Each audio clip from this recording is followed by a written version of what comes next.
Professor William James Maynard was in a singularly happy and contented mood as he strolled down the High Street after a long and satisfactory interview with the solicitor to his late cousin, whose sole heir he was. It was exactly a month by the calendar since he had murdered this cousin, and everything had gone most satisfactorily since. The fortune was proving quite as large as he had expected, and not even an inquest had been held upon the dead man. The coroner had decided that it was not necessary, and the professor had agreed with him. At the funeral, the professor had been the principal mourner, and the local paper had commented sympathetically on his evident emotion. This had been quite genuine, for the professor had been fond of his relative, who had always been very good to him. But still, when an old man remains obstinately healthy, and when his doctor can say with confidence that he is good for another 20 years at least, and when he stands between you and the large fortune which you need, and of which you can make much better use in the cause of science and the pursuit of knowledge, what alternative is there? It becomes necessary to take steps. Therefore, the professor had taken steps. Looking back today on that day a month ago, and the critical preceding week, the professor felt that the steps he had taken had been as judicious as successful. He had set himself to solve a problem in higher mathematics. He had found it easier to solve than many he was obliged to grapple with in the course of his studies.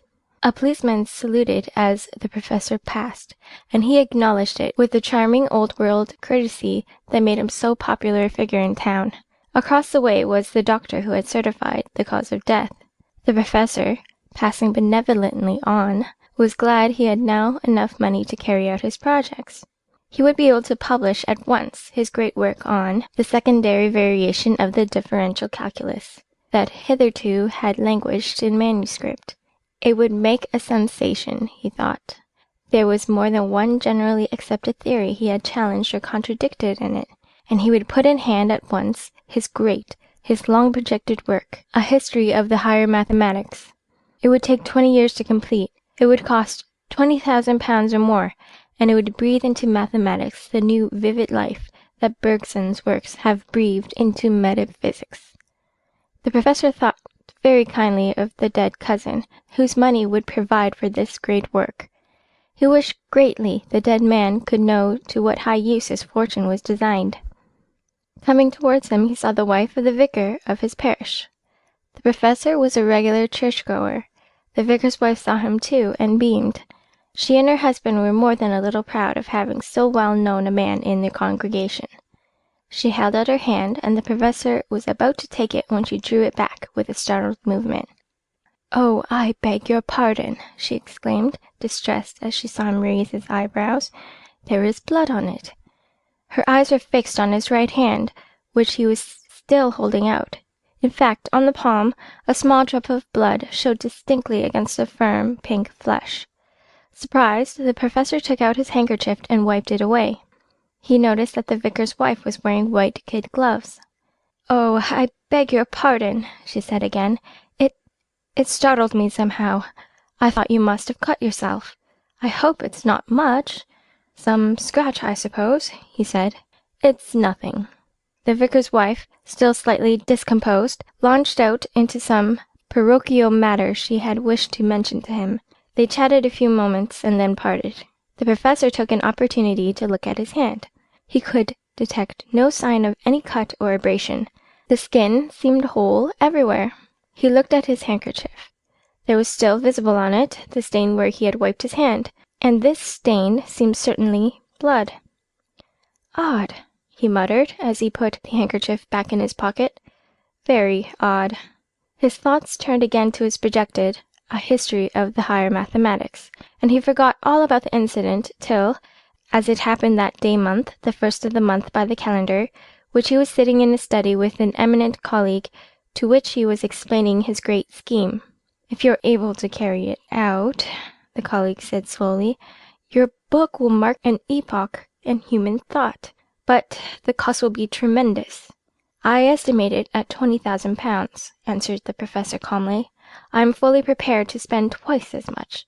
You know I've recently inherited £40,000 from a relative." The eminent colleague nodded and looked very impressed.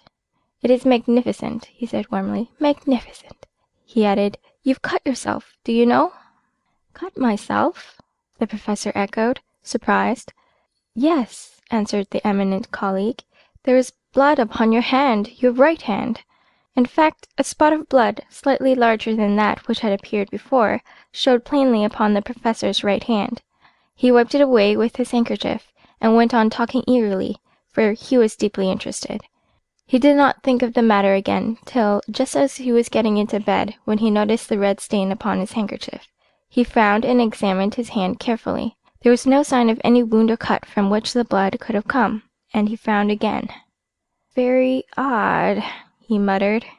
A calendar hanging on the wall reminded him that it was the 1st of the month. The days passed. The incident faded from his memory, and 4 weeks later he came down one morning to breakfast in an unusually good temper. There was a certain theory he had worked on the night before he meant to write a friend about. It seemed to him his demonstration had been really brilliant, and then, also, he was already planning out with great success the details of the scheme for his great work. He was making an excellent breakfast, for his appetite was always good, and needing some more cream he rang the bell. The maid appeared. He showed her the empty jug, and as she took it she dropped it with a sudden cry, smashing it to pieces on the floor. Very pale, she stammered out, "Beg pardon, sir. Your hand. There is blood on your hand." In fact, on the professor's right hand there showed a drop of blood, perceptibly larger this time than before. The professor stared at it stupidly. He was sure it had not been there a moment before, and he noticed by the heading of the newspaper at the side of his plate that this was the 1st of the month. With a hasty movement of his napkin, he wiped the drop of blood away. The maid, still apologizing, began to pick up the pieces of the jug she had broken, but the professor had no further appetite for his breakfast. He silenced her with a gesture, and leaving a piece of toast half eaten on his plate, he got up and went to his study. All this was trivial, absurd even, yet somehow it disturbed him. He got out a magnifying glass and examined his hand under it. There was nothing to account for the presence of the drop of blood he and the maid had seen. It occurred to him that he might have cut himself in shaving, but when he looked in the mirror he could find no trace of even the slightest wound. He decided that, though he had not been aware of it, his nerves must be a little out of order. That was disconcerting. He had not taken his nerves into consideration for the simple reason that he had never known that he possessed any. He made up his mind to treat himself to a holiday in Switzerland. 1 or 2 difficult ascents might brace him up a bit. 3 days later he was in Switzerland, and a few days later again he was on the summit of a minor but still difficult peak. It had been an exhilarating climb, and he had enjoyed it. He said something laughingly to the head guide to the effect that climbing was good sport, and a fine test for the nerves. The head guide agreed, and added politely that if the nerves of Monsieur the Professor had shown signs of failing on the lower glacier, for example, they might have all been in difficulties. The Professor thrilled with pleasure at the head guide's implied phrase. He was glad to know on such good authority that his nerves were all right, and the incidents that had driven him there began to fade in his memory. Nevertheless, he found himself watching the calendar with a certain interest, and when he woke on the morning of the 1st day of the next month, he glanced quickly at his right hand. There was nothing there. He dressed and spent, as he had planned, a quiet day, busy with his correspondence. His spirits rose as the day passed. He was still watchful, but more confident, and after dinner, though he had meant to go straight to his room, he agreed to join in a suggested game of bridge. They were cutting for partners when one of the ladies who was to take part in the game dropped with a little cry the card she had just lifted. "Oh, there is blood upon your hand!" she cried. "On your right hand, Professor!" Upon the Professor's right hand there showed now a drop of blood, larger still than those other 3 had been. Yet the very moment before it had not been there. The Professor put down his cards without a word and left the room, going straight upstairs. The drop of blood was still standing on his hand. He soaked it up carefully with some cotton wool he had, and was not surprised to find beneath no sign or trace of any cut or wound. The cotton wool he made up carefully into a parcel and addressed it to an analytical chemist he knew, enclosing it with a short note. He rang the bell, sent the parcel to the post, and then he got out pen and paper and set himself to solve this problem, as in his life he had solved so many others. Only this time it seemed somehow as though the data were insufficient. Idly his pen traced upon the paper in front of him a large X, the sign of the unknown quantity. But how, in this case, to find out what was the unknown quantity? His hand, his firm and steady hand, shook so that he could no longer hold his pen. He rang the bell again and ordered a stiff whiskey and soda. He was a man of almost ascetic habits, but tonight he felt he needed some stimulant. Neither did he sleep very well. The next day he returned to England. Almost at once he went to see his friend, the analytical chemist to whom he had sent the parcel from Switzerland. "Mammalian blood," pronounced the chemist. "Probably human. Rather a curious thing about it, too." "What's that?" asked the professor. "Why," his friend answered, "I was able to identify the distinctive bacillus." He named the rare bacillus of an unusual and obscure disease, and this disease was that from which the professor's cousin had died. The professor was a man interested in all phenomena. In other circumstances he would have observed keenly that which now occurred, when the hair of his head underwent a curious, involuntary stiffening and bristling process that in popular but sufficiently accurate terms might be described as standing on end. But at the moment he was in no state for scientific observations. He got out of the house somehow. He said he did not feel well, and his friend, the chemist, agreed that his holiday in Switzerland did not seem to have done him much good. The professor went home and shut himself up in his study. It was a fine room, ranged all round with books. On the shelves nearest to his hand stood volumes on mathematics, the theory of mathematics, the study of mathematics, pure mathematics, applied mathematics. But there was not any one of these books that told him anything about such a thing as this, though it is true there were many references in them, here and there, to X, the unknown quantity. The professor took his pen and wrote a large X upon the sheet of paper in front of him. "An unknown quantity," he muttered. "An unknown quantity." The days passed peacefully.